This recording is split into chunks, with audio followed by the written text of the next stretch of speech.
For 16 years, he seemed like a caring nurse. However, time would reveal that he had a taste for murder. This is the case of Charles Cullen.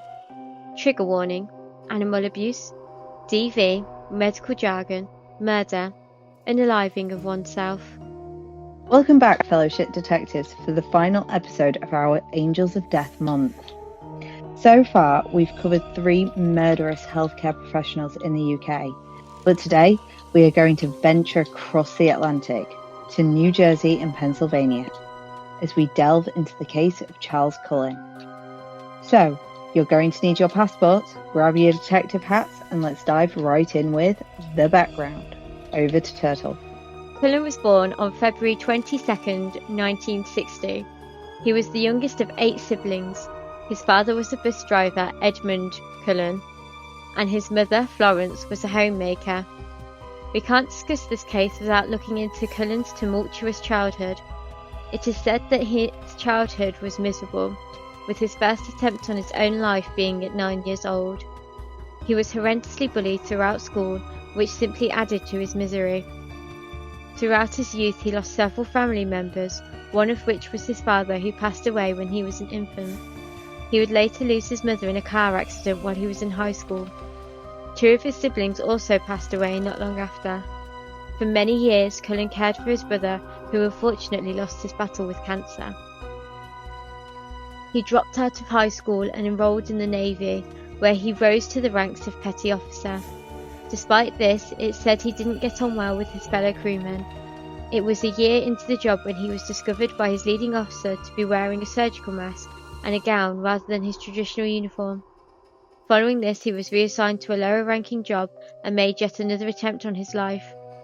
It was then that he was sent to the Navy psychiatric ward. For the next few years, he was committed to the psychiatric ward on multiple occasions, and in 1984, he was medically discharged from the Navy for undisclosed reasons.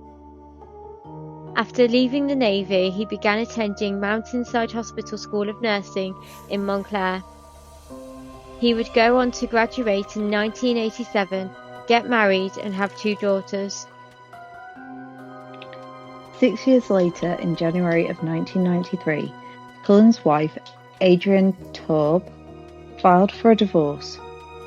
She also went on to contact the police and inform them that she was terrified of her husband. When talking with police, she revealed that Cullen had previously spiked people's drinks with lighter fluid and had even gone as far as to call a local funeral home to inquire about their rates. Due to him having access to drugs at the hospital where he worked as a nurse, this caused her fear.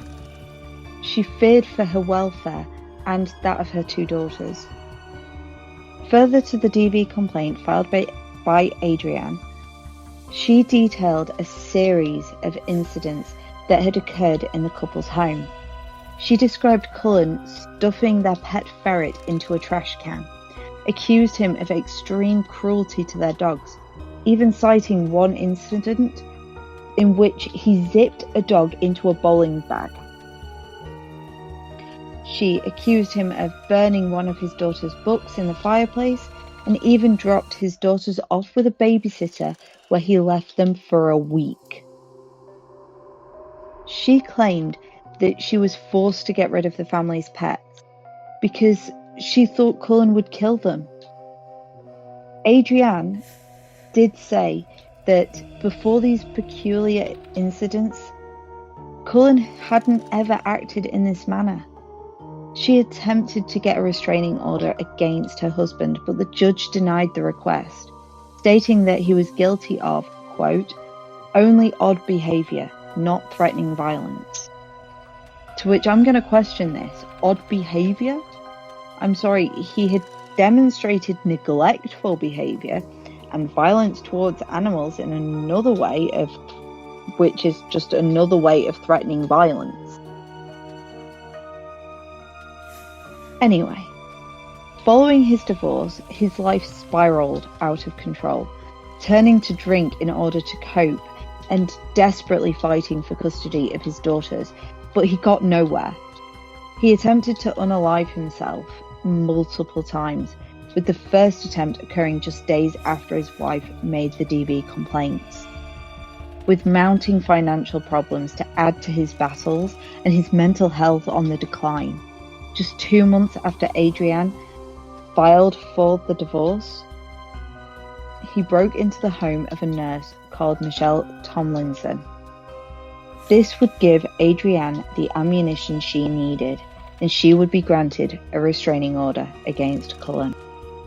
Cullen had several jobs in various hospitals and nursing homes.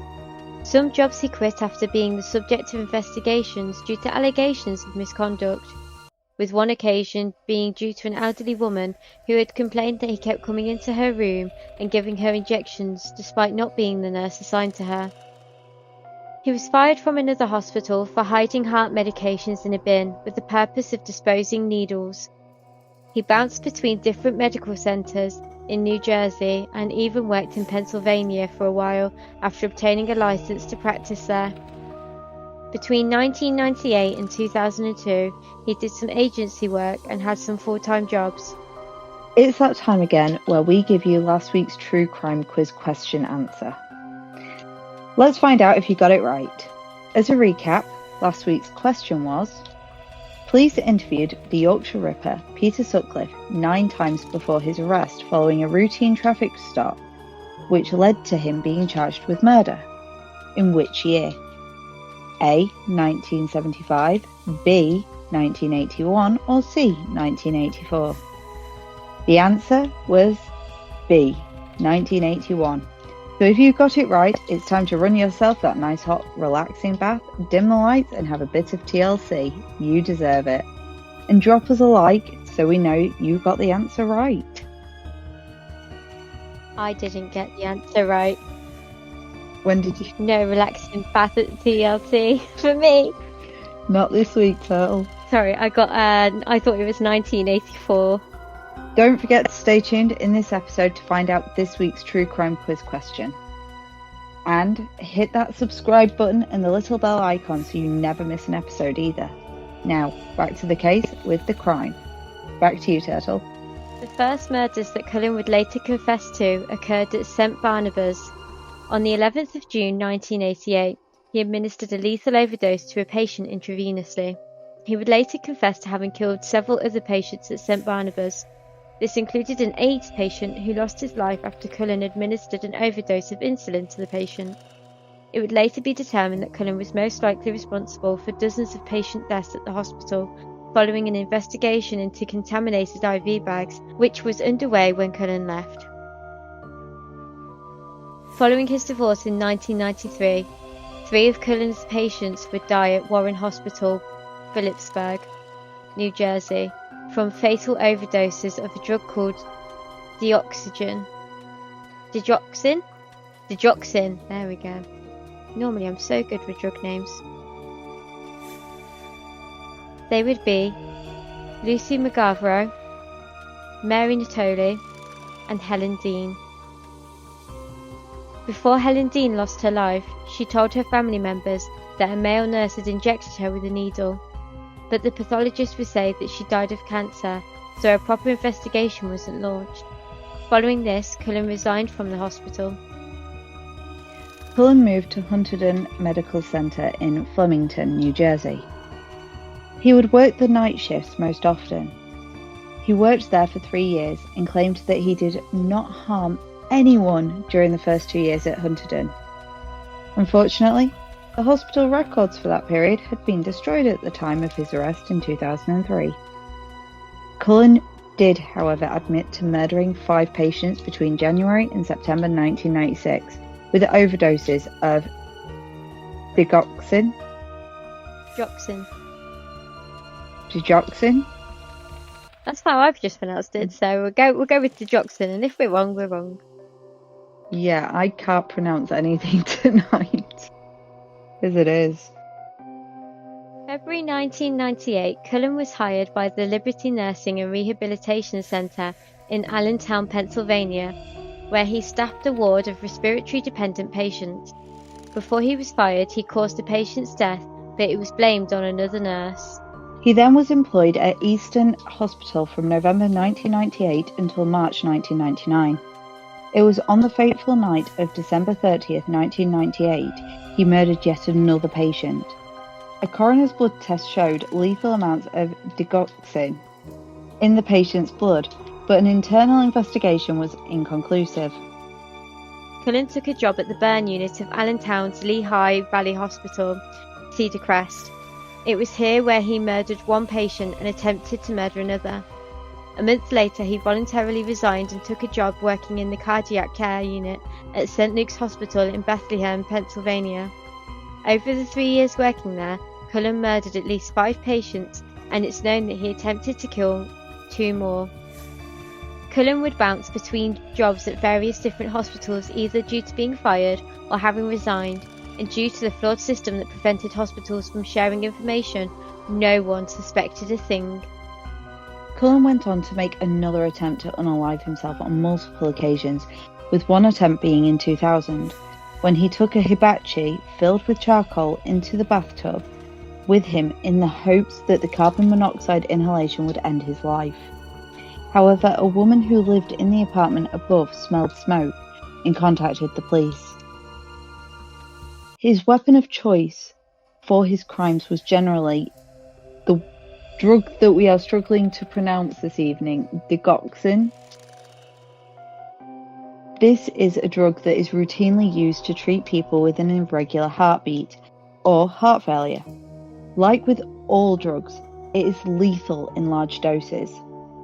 It is a cardiac glycoside that increases the force of myocardial contraction and reduces conductivity within the atrioventricular node, which is known as an AV node for short. Cullen had another weapon that he would sometimes utilise. He would inject patients' saline bags with lethal doses of insulin and other drugs. Do you want to just quickly put what that drug does in layman's terms? Because some people might struggle to understand that. So it's your SA node. So your SA node is higher up in the heart, and your AV node is low down. So your SA node will send electrical signals to your AV node and then it'll pass down from the AV node down the heart through the bundle of His. So you've got the right bundle, the left bundle, which go into your ventricles. So what it's doing is it's reducing the amount of signals that are going from the SA node to the AV node. So then the AV node is not getting so many signals, and it increases the force. So you've got more force in the contraction. Okay. That's pretty much it. I'll see if I can, in the video version, put an image of a heart for the SA node, the AV node. Yeah. Back to the case. The murders would go on for 16 years until 2003. It was while he was working at Somerset Medical Center in Somerville, New Jersey, that everything began to unravel. Lorraine Gall, a reverend, was being treated in the hospital and was showing signs of improvement when suddenly Gall had a massive heart attack and died. It was later determined that Gall had been administered an unauthorized lethal dose of digoxin. In the year leading up to his arrest, Cullen would kill 13 patients and would later become known as the Angel of Death, much like Beverly Allitt. The investigation. It came to light that many of the hospitals had in fact suspected Cullen for the deaths of many patients. In January 1992, Cullen left St. Barnabas Hospital as an internal investigation on a number of IV bags commenced. He has since confessed to having killed one patient while working there. In 1998, while working at Liberty Nursing and Rehabilitation Center in Allentown, Pennsylvania, he was accused of giving patients drugs at the wrong times. He was fired after being witnessed entering a patient's room with syringes in hand. This left the patient with a broken arm. Then, in 1999, he started working at St. Luke's Hospital in Pennsylvania. He resigned from the job after medication vials were found in the disposal bin instead of aiding in the hospital's inquiry. In the book The Good Nurse, A True Story of Medicine, Madness and Murder, Charles Graeber wrote that one nurse at Sacred Heart Hospital, Allentown, had heard rumours of Cullen's crimes and shared them with her colleagues in 2001. All of the staff threatened to quit if Cullen was not immediately dismissed, and so he was fired. However, the investigations didn't ignite until detectives Tim Braun and Danny Baldwin recruited Lauren in 2003. They did this to aid them in gaining access to the evidence that could lead to Cullen's arrest. You see, fellow detectives, there was a sudden rise of suspicious deaths at Somerset Medical Centre in 2003, which led to investigators suspecting Cullen and Lauren was possibly Cullen's only friend. The two detectives were approached after the Somerset Medical Centre had contacted the county prosecutor's office concerning several unexplained deaths. The pair lead detectives came to learn that the hospital administrators had long suspected that a staff member was responsible for the deaths, because all of the victims had been killed by lethal injections of prescription medications. But an internal investigation had failed to identify the culprit. Detective Sergeant Braun and Detective Daniel Baldwin started to suspect the then 43-year-old registered nurse, Charles Cullen, seeing as he had worked in different medical facilities throughout New Jersey and Pennsylvania, but never stayed at one for any significant length of time. The case grew as the detectives uncovered that at each facility, an inordinate number of unexplained deaths had been reported. To add to it all, 67% of the deaths had occurred in the critical care units during the night shift when Cullen was on duty. The two detectives then went on to investigate the hospital's automated medication system, which confirmed that Cullen had been removing unauthorized medications at an alarming rate. One of the medications that he would remove was the digoxin, which just so happened to be the same drug which killed... Digoxin? What? It's digoxin. Oh, you are piss-taking. It's just suddenly clicked in my head, digoxin. I've been saying digoxin this entire pissing episode. So have I. Do you know what? Sorry, I've made a commitment. I'm sticking to it. It's going to be digoxin, and I will get stewed on it later. One of the medications he would remove was the digoxin, which just so happened to be the same drug which had killed at least one victim at the hospital. On to Amy Lauren. Is it Lauren? Lauren. I don't know. I'm going to say Lauren. I've been saying Lauren. This is what happens when you don't have a dyslexic-friendly last name. It gets mispronounced. On to Amy Lauren. She had developed a friendship with Cullen while he worked at Somerset Medical Centre. She had grown suspicious of her colleagues' actions when she looked over Charles's charts. They were full of errors. The charts contained misspelled and misreported observations. Not only this, but the system through which Amy accessed Charles's records revealed unusual staffing behaviours on his part, as he spent a lot of time looking at the records of patients who were under the care of other nurses. One piece of evidence was glaring, though. Amy discovered the unusual combination of drugs that Cullen ordered occasionally. The list of drugs observed by Amy included medications that would be administered to patients in the cardiac unit, which was an unusual occurrence given that Cullen worked in the intensive care unit, also known as the ICU. Eventually she would confront Cullen regarding the alleged killings, and he would go on to claim to have ended the lives of 15 victims at the hospital where the two worked together. At this point, we're going to go for our true crime quiz question. And it's that time again. It's the time for this week's true crime quiz question. So gather round, detectives, grab your magnifying glass, and let's see if you know the answer to the following question. Fred and Rose West's garden at 25 Cromwell Street, Gloucester, yielded its first grim discovery just a day after the couple's arrest in February 1994, but whose remains were found buried, and for a bonus point, how was the victim known to the killer couple? If you think you know the answer, comment it in the comments section if you're listening on YouTube and TikTok, or go to our other social medias to let us know the answer. And don't forget to like and subscribe and stay tuned for next week's episode when we will reveal the answer. Now back to the case where we are going to discuss Amy Lauren. Amy worked with Charles Cullen at Somerset Hospital. She had 2 daughters and suffered from cardiomyopathy, which is a heart disease that makes it difficult for the heart to pump blood to the rest of the body. Amy found it hard to manage the work stress, as she had to work intensive shifts, which affected her health. One day, Charles found Amy gasping for breath and promised to help until she got her health insurance. This was the start of their friendship blossoming.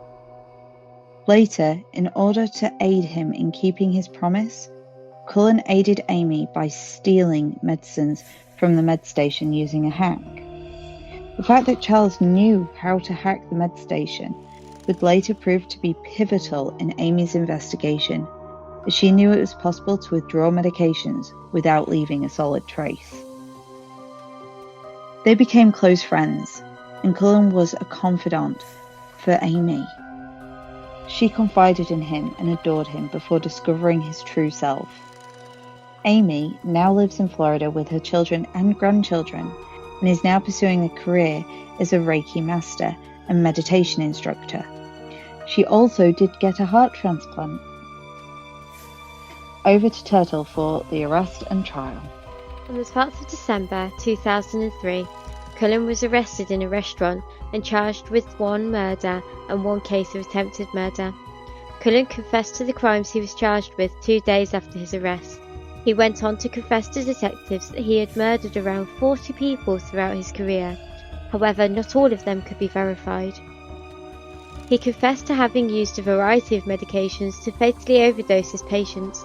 These included digoxin, insulin, dobutamine, nitroprusside, norepinephrine, and pavulon. Was that right, norepinephrine? I'm just as terrible at you at pronouncing things, especially tonight. Norepinephrine. Oh well, I've committed, so we'll go with it. He would go on to tell investigators that some of his victims survived the initial overdose, and that this would lead Cullen to try repeatedly and even change the lethal medications to finish the job. Cullen even admitted to having roamed the units to find potential victims. He would scan medical charts to find patients who were in for multiple organ failure or those who had DNR, meaning do not resuscitate order. As part of a plea deal, he pled guilty to 22 murders and 3 attempted murders so that he could escape the death penalty, and up to present 29 of his victims have been confirmed. 3 years following his arrest, Cullen was sentenced to 12 life sentences and would not be eligible for parole until 2403, to which I'm sure he will be skeletal remains in a box in the ground. While in court, Cullen refused to look at the families of the victims. Instead, he would often pretend to be asleep at the defendant's table. The son of one of his victims is reported as saying, quote, "You don't even have the guts to look this way, do you? That's a shame." During the sentencing, Cullen caused that much disruption to the proceedings that the judge slapped him with an additional 6 life sentences, making it a total of 18 life sentences. He has now been imprisoned in New Jersey State Prison since his sentencing, and he remains there even now. Only 29 murders could be confirmed, and Cullen claimed that he had killed up to 40 people during his nursing career. It is believed that the number could be much higher, with some estimating it could be closer to the 400 mark. Motives. So, why did Cullen end the lives of so many of his patients? Well, during his trial, Cullen stayed quiet about the murders he had committed. It wasn't until 2013, 10 years after his arrest, that he finally gave a bit of insight into his motive. He told CBS News that he thought he was helping people when he was murdering them. He is quoted as saying, I thought that people aren't suffering anymore. So, in a sense, I thought I was helping. It was during this same interview that he admitted that he wasn't sure if he would have ever stopped killing had he not been caught. His rationalisation that he was simply ending the suffering and preventing the dehumanisation of his victims has since gone under scrutiny.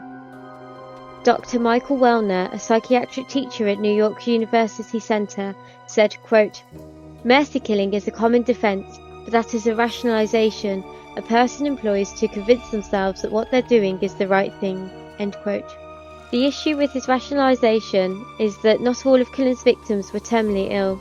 One of his victims was only 21 and had been admitted to the hospital for a routine spleen surgery. The daughter of one of his victims stated after Cullen was sentenced, quote, "He was supposedly some sort of angel of mercy, ending people's suffering, while he should look around the courtroom." Aftermath. It's important to note that Cullen has never apologised or made excuses for his actions, and he's never faced the families of his victims. However, he has since donated one of his kidneys. In 2006, he was approved to donate one of his kidneys. However, the judge's order stipulated that all operation costs had to be paid by the recipient's insurer. The surgery to remove Cullen's kidney had to happen in New Jersey at a hospital certified by the State Department of Corrections, and the doctors who performed the operation had to be certified by the State Board of Medical Examiners. Cullen, who was 46 at the time, had been trying for 4 months to reach an agreement with prosecutors in New Jersey and Pennsylvania to win permission for the donation.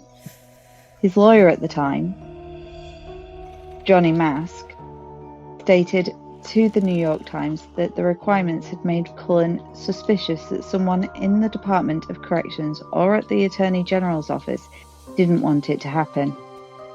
A New Jersey Attorney General's office spokesperson said that the requirements reflected the fact that they are for a serial killer who is not free to travel willy-nilly.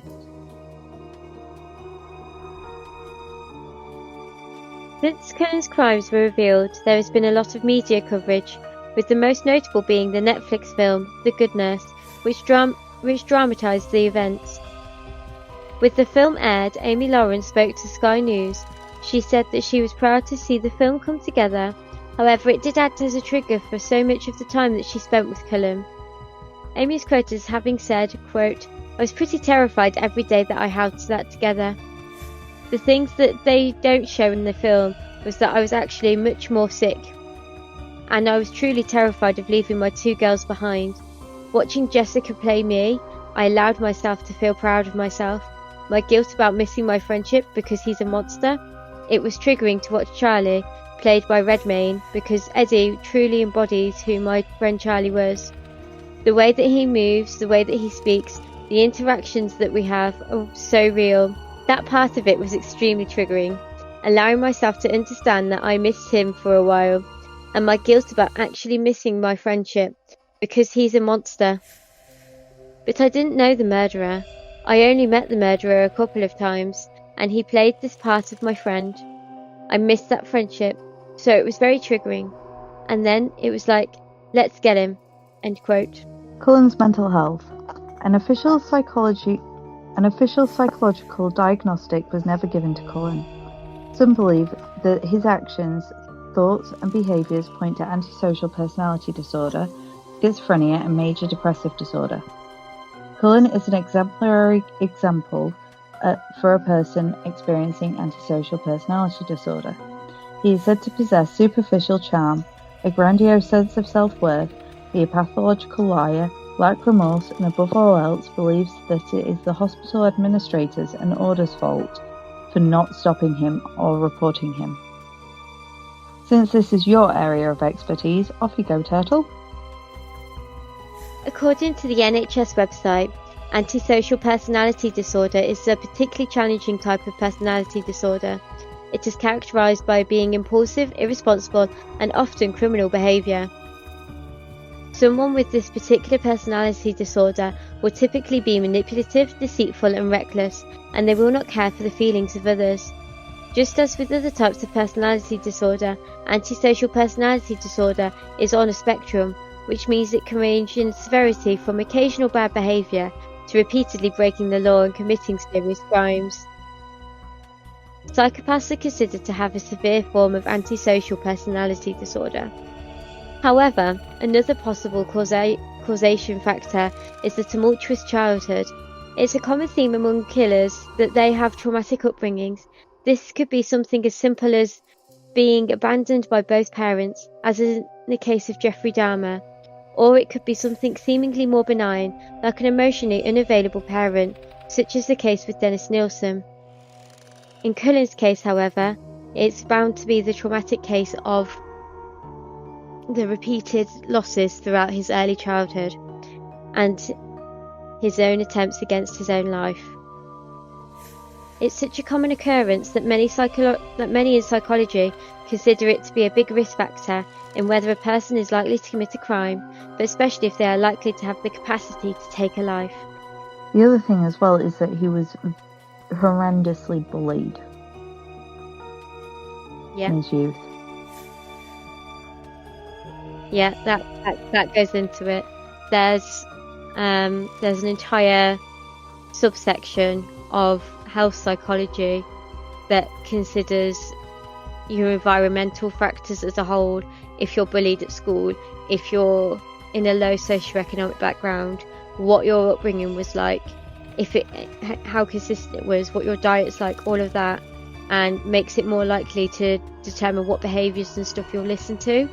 And then criminology has kind of gone into it and used that template to apply to serial killers and general killers, and just find out what common factors they have.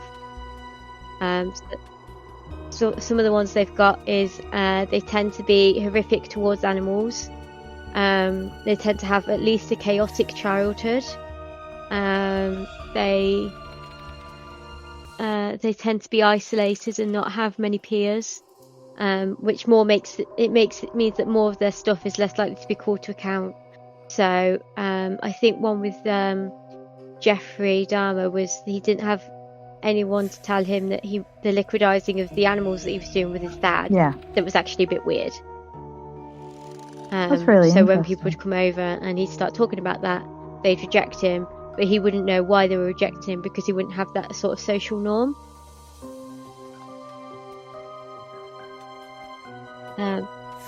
So yeah, it's just stuff like that. It's this basic template they've gone through everyone. It's not a cut dry type thing. There are cases where they don't have a troubled background. There are cases where they've got high socioeconomic status and all of that. But yeah, it's pretty close on a number of cases. I'm gonna have to look into this at some point.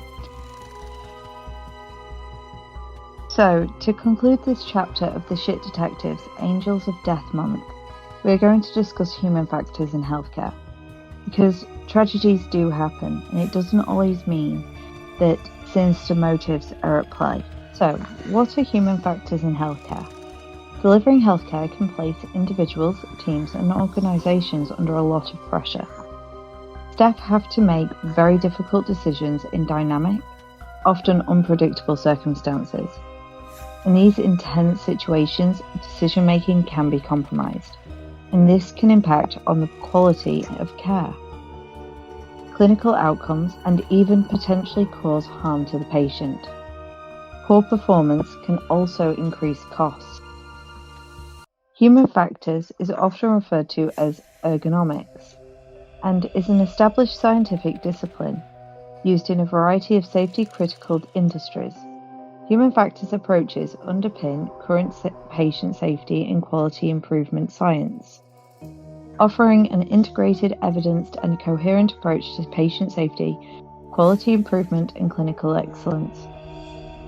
The principles and practices focus on optimizing human performance through better understanding of the behavior of individuals, their interactions with each other, and with their environment.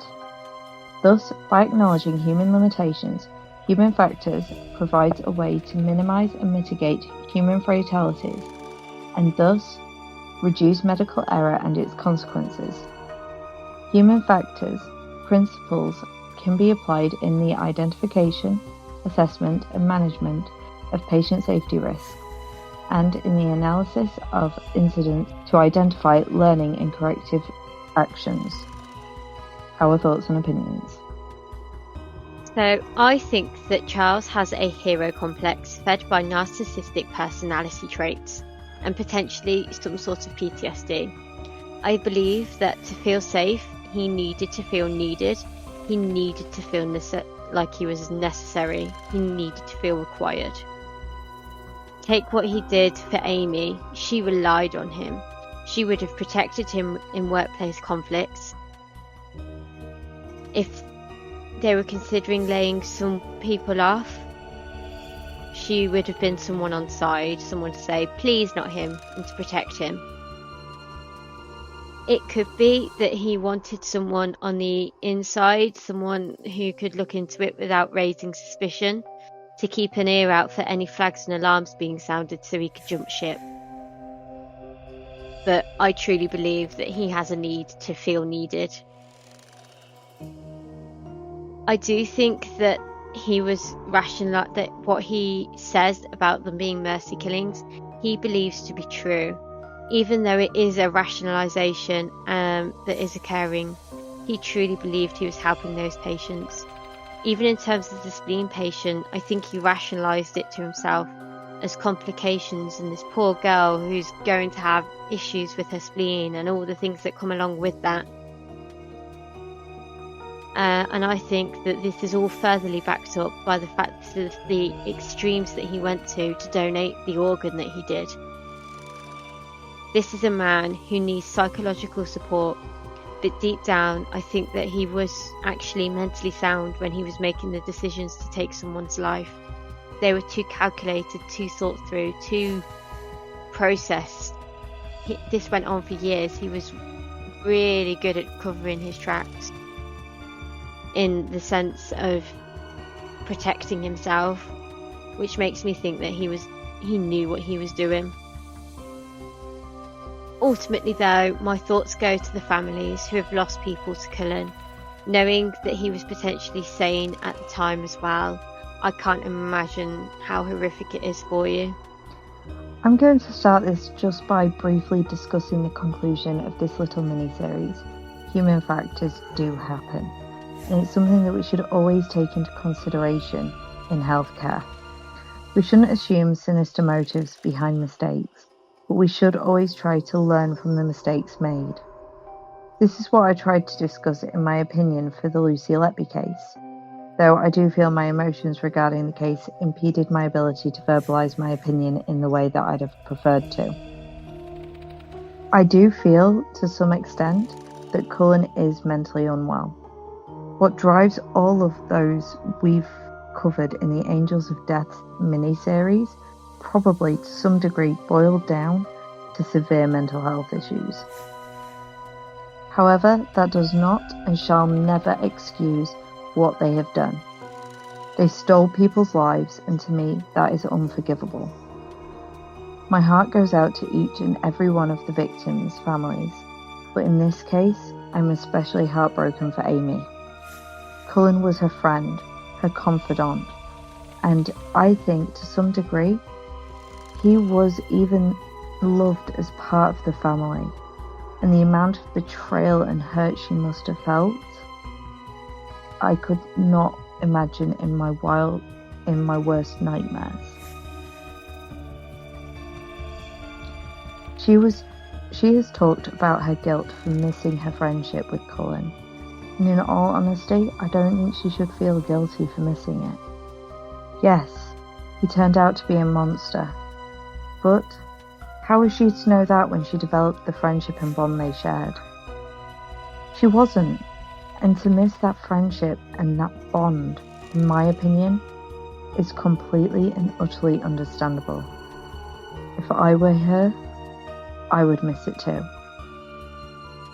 Like, for instance, if it turned out that Turtle was some monstrous murderer like rampaging serial killer on the loose, and I ended up in Amy's shoes, I would grieve the friendship that I would lose with Turtle. Nah, you still have mental Turtle telling you to fuck up. Also, for legal reasons, I'm not a rampaging serial killer. That's my specialist topic, but not that. I'm just saying that if you turned out to be a raging serial killer, and I ended up in Amy's shoes, you know, gathering evidence against you and stuff to get you arrested by the police like she did with Cullen, once you'd gone to prison, I would fully grieve our friendship. It'd be like I'd just lost a parent for me. That would be what it's like for me. So yes, I understand that she would miss it, and I think that she shouldn't feel guilty for missing it, because at the end of the day, he meant something to her. He meant a lot to her. And when she came to realise what was going on, she did what was right. Yeah, she should take solace in that.